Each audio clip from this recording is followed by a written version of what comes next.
Allcott గారు అంటే మా అమెరికా దేశస్థుడు కల్నల్ హెన్రీ స్టీల్ ఆల్కాట్ ఆయన యొక్క పూర్తి పేరు.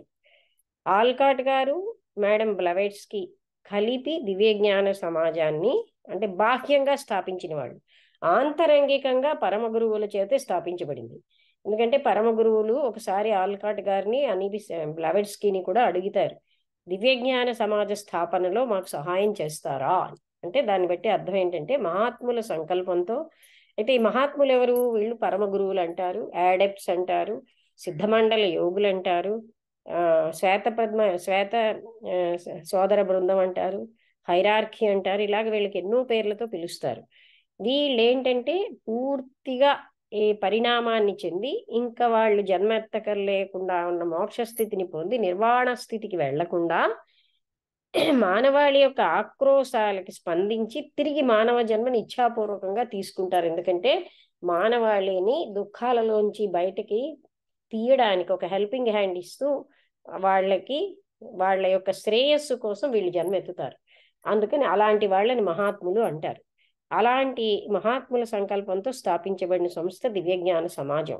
ఎందుకు సమాజంగా స్థాపించారంటే అప్పటి వాళ్ళకే కాక తర్వాత రాబోయే వాళ్ళకు కూడా ఇది హెల్ప్ అవ్వాలని, సమాజ స్థాపన అవసరమని వాళ్ళు భావించారు. ఈ విధంగా కల్నల్ ఆల్కాట్ గారు మహాత్ముల చేతే మెచ్చుకోబడిన వ్యక్తి. ఆయన అమెరికా దేశస్థుడు. అక్కడ కూడా ఆయన అగ్రికల్చరల్ ఇన్వెస్టిగేషన్స్ అనేవి చాలా చేసి ఆ కంట్రీలో ఆయన 23 ఏళ్లప్పుడే గ్రీకు దేశం నుంచి ఆయనకు పిలుపు వస్తుంది, మా దాంట్లో బ్యూరో ఆఫ్ అగ్రికల్చర్ చైర్మన్గా రమ్మని. ఆయన రిఫ్యూజ్ చేస్తారు. ఆయన జర్నలిస్టు. ఆ తర్వాత ఆయనని అంటే ఈ సైన్యంలో కొన్ని రకాలైనటువంటి మాల్ ప్రాక్టీసెస్ని కనుక్కోవడానికి ఆయనని ఒక అంటే విజిలెన్స్ ఆఫీసర్గా వేస్తే ఆయన నిష్పక్షపాతంగా నిర్మోహమోటంగా ఎందరు బెదిరించినా ఎందరు లంచం ఇచ్చినా లొంగకుండా ఆ పని నైపుణ్యంగా చేశారని ఆయన కల్నల్గా కూడా అయ్యారు. ఆ విధంగా జర్నలిస్ట్గా కూడాను. అలాంటి టైంలోనే ఆయన మేడం బ్లవెట్స్కీని కలుస్తారు. ఎలా అంటే ఎడ్డీ దంపతుల ఇంట్లో వాళ్ళు ఈ స్పిరిట్స్ యొక్క ఫినామినన్, ఆ చనిపోయిన ఆత్మల్ని పిలవడం వాళ్ళ యొక్క వీటిని పేపర్లో ఫస్ట్ టైం ప్రకటించినప్పుడు చాలా పేపర్లు సేల్ అయిపోతాయి. అప్పుడు మేడం బ్లవెట్స్కీని అక్కడ కలుస్తారనమాట. ఈ విధంగా మేడం బ్లవెట్స్కీ కల్నల్ ఆల్కాట్ గారు కలిసి దివ్యజ్ఞాన సమాజాన్ని స్థాపించడమే కాకుండా వాళ్ళిద్దరూ కలిసి పనిచేశారనమాట. అందులో ఇతను దివ్యజ్ఞానం యొక్క మహత్యాన్ని తెలుసుకుని, భాష రాదు అప్పటికి, ఏ రకమైనటువంటి ట్రాన్స్పోర్ట్ లేదు. అలాంటి టైంలో ఆయనకి దివ్యజ్ఞాన వ్యాప్తి కోసం అడవిలో రాత్రి పడుకోవాల్సి వస్తే క్రూరముగాలున్న అడవిలో పడుకోవాల్సి వచ్చేది. భోజనం ఉన్నా లేకపోయినా, నిద్ర ఉన్నా లేకపోయినా ఆయన దివ్యజ్ఞాన వ్యాప్తికి అకుంఠిత దీక్షతో ఆయన కృషి చేసినటువంటి వ్యక్తి అనమాట. అందుకే ఇంతవరకు ఇటువంటి వ్యక్తిని మేము చూడలేదని మహాత్ములే అతన్ని మెచ్చుకున్నారు. అంటే ఫుడ్ ఉంటేనేంటి లేకపోతేనేంటి, నిద్ర ఉన్నా లేకపోయినా దాన్ని పట్టించుకోకుండా దివ్యజ్ఞాన వ్యాప్తికి తన జీవితాన్ని అంకితం చేసిన వ్యక్తి అని ఆల్కాట్ గారిని మహాత్ములే మెచ్చుకున్నారు. అయితే ఆల్కాట్ గారు అక్కడ ఎలా అయితే తన దేశంలో చాలా కష్టపడి అంటే ఏ ఫీల్డ్లో ఉంటే ఆ ఫీల్డ్లో చాలా చక్కగా పనిచేసేవారు. అంటే అక్కడ ఎఫిషియెంట్ వర్కర్గా పనిచేసేవారు. అదేవిధంగా ఆయన ఇక్కడ కూడా దివ్యజ్ఞాన సమాజంలోకి వచ్చాక కూడా ఈ దివ్యజ్ఞాన సమాజంలో కూడా ఆయన ఎంతో చక్కగా అంటే ఎన్ని మతాలకి సేవ చేశారో. హిందూ మతం వాళ్ళైతే ఆయనకి ఉపనయన సంస్కారం చేసే అర్హత ఇచ్చేశారు. తర్వాత జొరాస్ట్రియన్ మతాన్ని, అలాగే క్రిస్టియానిటీ, అంటే మతంలో కొన్నాళ్ళు అయ్యాక మౌఢ్యాలు పెరుగుతాయి. అలాంటప్పుడు వాటికి మళ్ళీ తొలగించడానికి ప్రయత్నిస్తూనే ఉండాలి, లేకపోతే మనుషులందరూ చాలా ఇబ్బందులు పడిపోతారు. అలాగే ఆయన శ్రీలంక వెళ్ళారు. వెళ్ళినప్పుడు ఆయన మేడం బ్లవెట్స్కీ కూడా వాళ్ళకి ఒక జన్మలో ఈ బౌద్ధ మతంతో ఎంతో సంబంధం ఉందని ఫీల్ అయ్యి బౌద్ధ మతాన్ని స్వీకరిస్తారు. వాళ్ళు బై నేచర్ క్రిస్టియన్స్. అయితే ఆయన వెళ్ళేసరికి చాలా తక్కువగా బౌద్ధ మత స్కూల్స్ ఉంటాయి.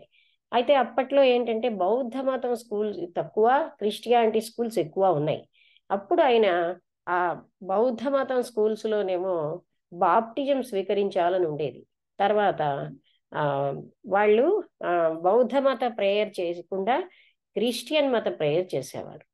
ఇది చూసి ఆయన గవర్నమెంట్తో ఫైట్ చేసి బౌద్ధ మత స్కూల్స్లో బాప్టిజం స్వీకరించనక్కర్లేదు, అదేవిధంగా బౌద్ధ మతంలో బుద్ధ ప్రేయర్ చేయాలి ఆ స్కూల్స్లో, కానీ ఈ క్రిస్టియన్ ప్రేయర్ కాదు అని మళ్ళీ అలాగే వాళ్ళకి ఒక రకమైన బౌద్ధ మత జెండా కూడా చేశారు.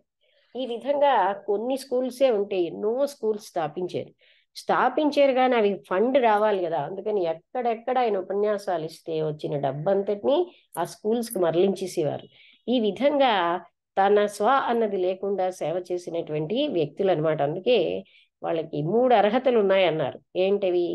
ఒకటి నిస్వార్థ సేవాపరత, తర్వాత గురు సేవా పరత్వము, తర్వాత సత్య తపన. ఈ 3 లక్షణాలు ఉండబట్టే వీళ్ళని మేము మా పనిముట్లుగా తీసుకున్నామని చెప్తారు. అయితే ఈయన అక్కడ అంతేకాకుండా ఒక బుద్ధిస్టుకి మరొక బుద్ధిస్టుకి పడేది కాదు. వీళ్ళు ఒక భావన, వాళ్ళు అప్పుడు ఆయన 20,000 పేజీలు ఉన్నటువంటి ఆ బుద్ధిస్ట్ కెటక్లిజం అనే ఒక బుద్ధ పుస్తకాలన్నీ చదివి 1200 పేజీల్లో బుద్ధిస్ట్ కెటక్లిజం అనే గ్రంథాన్ని రాశారు. అంటే సారం అంతా రాశారు అనమాట. అది ఎన్నో అంటే ప్రపంచ భాషల్లోకి అనువదించబడింది. అప్పుడు వీళ్ళందరూ బుద్ధిస్టులందరూ మళ్ళీ ఏకత్వంతో ఒక తాటి మీద నడిచేటట్టు చేశారు. ఈ విధంగా ఆయన బుద్ధిజంకి ఎనలేని సేవ చేశారు. ముఖ్యంగా శ్రీలంకలో ఆయన చాలా స్కూల్స్ పెట్టడం, అక్కడ అమ్మాయిలకి వాళ్ళ అంటే ఆ పిల్లలకి చదువుల కోసం ఎన్నో రకాలుగా బుద్ధిజంలో ఉన్నాం అంటే క్రిస్టియానిటీ యొక్క డామినేషన్ తొలగించి బుద్ధిజంలో ఉన్న గొప్పతనంతో బుద్ధిజంకి ఒక ప్రత్యేకమైనటువంటి హోదా ఉండాలని, బుద్ధిస్ట్ స్కూల్స్లో బుద్ధ ప్రేయర్ ఉండేటట్టుగా, బాప్టిజం స్వీకరించనక్కర్లేదని ఎంత కష్టపడితే ఆనాడు ఒక విదేశీయుడు వచ్చి అక్కడ ఫైట్ చేసి ఆ గవర్నమెంట్తో ఆయన సాధించారు. అదే రకంగా ఈ బుద్ధిజంకి ఇంకా అందుకే ఇక్కడ మనకి మహాత్మా గాంధీ బర్త్డేని నేషనల్ హాలిడేగా చేసుకున్నట్టు అక్కడ శ్రీలంకలో ఆయన రాగానే పెద్ద క్రౌడ్ వచ్చి సాధు సాధు అనేవారు. అంటే అది ఎంతో గొప్పవాళ్ళకి తప్ప అలాంటి వెల్కమ్ దొరకదు. అలాగ వెల్కమ్ చేసేవారు ఆయన్ని. అందరూ అంత ఆదరించారు. ఆ తర్వాత వాళ్ళందరూ కూడాను ఆయన పుట్టినరోజుని నేషనల్ హాలిడేగా ఇప్పటికీ జరుపుకుంటున్నారు. ఎందుకంటే ఆయన అనంతమైన సేవ చేశారు బుద్ధిజంకని.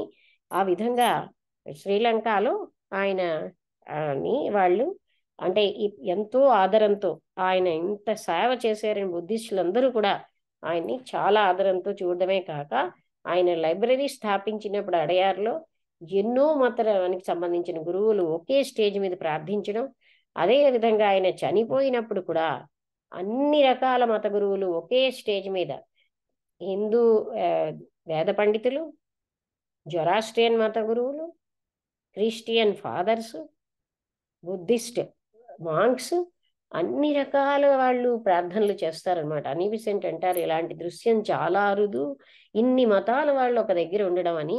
అదే విధంగా ఆయనని అని విసెంట్ అంటారు, మీరు మీ చెయ్యి కూడా కుడి చెయ్యి కోసి ఇచ్చేస్తారు కదా దివ్యజ్ఞాన సమాజానికి అవసరం అంటే కుడి చెయ్యి ఏమిటి, నా శరీరాన్ని ముక్కముక్కలు చేసి ఇమ్మన్నా ఇచ్చేస్తాను, దివ్యజ్ఞాన సమాజ వ్యాప్తికి అది పనికొస్తుందంటే అంటారు. అలాంటి మహానుభావులు వాళ్ళు. కావ్యకంఠ గణపతి ముని గారు ఏదో 12 గణపతుల్లో ఈయన ఒక గణపతి అని చెప్పారనమాట. అంటే అలాంటి జన్మ ఉన్నది కనుకే వాళ్ళ జీవితం అంతా నిస్వార్థంగా గడిపారు. అటువంటి మహనీయుడు కల్నల్ ఆల్కాట్ గారు. ఆయన్ని ప్రెసిడెంట్ ఫౌండర్ అంటారు. అంటే ఆయన సంస్థాపకుడు, మొట్టమొదటి ప్రెసిడెంట్ కూడా. దివ్యజ్ఞాన సమాజానికి ఫస్ట్ ప్రెసిడెంట్ కూడా కల్నల్ ఆల్కాట్ గారు కనుక ఆయన్ని ప్రెసిడెంట్ ఫౌండర్ అని వ్యవహరిస్తారు. ఈయన బ్లెవెట్స్కి కలిసి దివ్యజ్ఞాన స్థాపనకి వ్యాప్తికి కూడా చేశారు. తర్వాత అని విసెంట్ లెడ్బిటరు కలిసి కృషి చేశారు. ఈ విధంగా ఆల్కాట్ గారు బుద్ధిజంకి చేసిన సేవలు సామాన్యమైనవి కావన్నమాట. ఇక్కడితో నేను విరమిస్తున్నాను.